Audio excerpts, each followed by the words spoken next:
तारीख थी 27 अक्टूबर, साल था 2013। बिहार की राजधानी पटना में नरेंद्र मोदी की हुंकार रैली थी।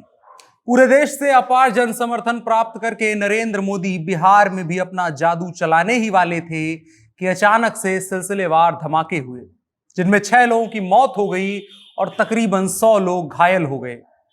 आज उस ब्लास्ट पर फैसला आया है। आज से ठीक 8 साल पहले पटना आतंकी हमलों से दहल उठा था। एक आरोपी को सबूतों के अभाव में बरी करार दे दिया गया है। सजा 1 नवंबर को सुनाई जाएगी। इस मामले में एनआईए ने बम ब्लास्ट के अगले ही दिन से जांच शुरू कर दी थी। एनआईए ने महज 1 साल के अंदर ही 21 अगस्त 2014 को कुल 11 आरोपियों के खिलाफ कोर्ट में चार्जशीट दाखिल कर दी। एनआईए ने जिनको दोषी बनाया है उनके नाम कुछ इस प्रकार हैं: हैदर अली, नोमान अंसारी, मोहम्मद मुजीबुल्लाह अंसारी, इम्तियाज आलम, अहमद हुसैन, फखरुद्दीन, मोहम्मद फिरोज असलम, इम्तियाज अंसारी, मोहम्मद इफ्तिकार आलम, अजहरुद्दीन कुरैशी और तौफीक अंसारी। इन सभी को आरोपी बनाकर जांच शुरू की गई और आज उनमें से 9 लोगों को दोषी ठहराया गया है। चलिए जरा याद करते हैं उस दिन को जब ये धमाके हुए थे। कांग्रेस 10 सालों से सरकार में थी, देश बदलाव की तरफ देख रहा था। नरेंद्र मोदी सबसे बड़ा चेहरा बनकर सामने आए थे। अभी अभी पश्चिमी उत्तर प्रदेश का मुजफ्फरनगर जिला दंगों की आग में झुलस कर निकला था। भारत की हिंदी पट्टी हमेशा से सत्ता का रास्ता रहा है और इसका सबसे बड़ा और अहम पड़ाव है बिहार। नरेंद्र मोदी रैली करने के लिए पटना आए थे और मंच से कुछ दूर बाहर की ओर एक विस्फोट होता है। विस्फोट हालांकि कम तीव्रता वाला था, लेकिन आवाज भरपूर थी। मैदान में जुटी भीड़ कुछ समझ पाती उससे पहले मंच की ओर से एक आवाज आती है। उस आवाज में हौसला होता है। आवाज नरेंद्र मोदी की थी। वो कहते हैं कि कुछ नहीं हुआ है, लड़के पटाखा फोड़ रहे हैं।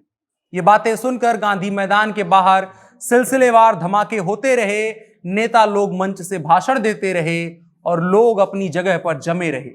जरा सोचिए, अगर उस वक्त भगदड़ मचती तो लाखों की भीड़ में कितनी जानें और चली जाती। खैर, धमाके हुए, 6 लोग मरे, लेकिन जिस इरादे से यह धमाका किया गया था वो पूरा नहीं हो पाया था। इरादा बम से किसी को मारने का नहीं था। बम फोड़ने का इरादा सिर्फ इतना था कि वहां पर भगदड़ मचे और उस भीड़ में हजारों लोग एक दूसरे के पैरों तले कुचलकर मर जाएं। अब जब बात आगे बढ़ी तो इम्तियाज जो गिरफ्तार किया गया था उसका बयान भी इस बारे में खुलासा करता है।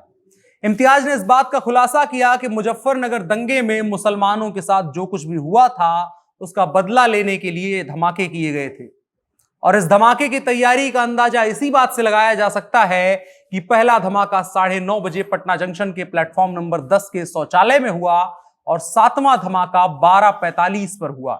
यानी तकरीबन 3 घंटे तक आतंकवादी अपनी सड़क का नंगा नाच पटना की सड़कों पर करते रहे। इन आतंकवादियों का संबंध है इस्लामिक आतंकवादी संगठन इंडियन मुजाहिदीन और students Islamic movement of India से। उसी के साथ साथ एनआईए ने इस बात का भी खुलासा किया कि पटना के बाद इनका टारगेट नरेंद्र मोदी की नई दिल्ली और चंडीगढ़ की रैलियां थी। हालांकि इनके पकड़े जाने के बाद वहां सुरक्षा और भी चाक चौबंद कर दी गई। साथ ही इनके जरिए जो सुराग मिले थे उनके जरिए इस चीज को रोकने में कामयाबी मिली। फिलहाल फैसला आ गया है। फैसला भी सुरक्षित रख लिया गया है। 1 नवंबर को केस की मेरिट के आधार पर इन सभी को सजा सुनाई जाएगी। क्या सजा होती ये भी देखने वाली बात है। अगर आपको जानकारी पसंद आई और लोगों तक ये जानकारी पहुंचाना चाहते हैं तो इस वीडियो को साझा करें। मेरा नाम अनुराग मिश्रा है। कैमरे पर मेरे साथ ओम प्रकाश हैं। शुक्रिया।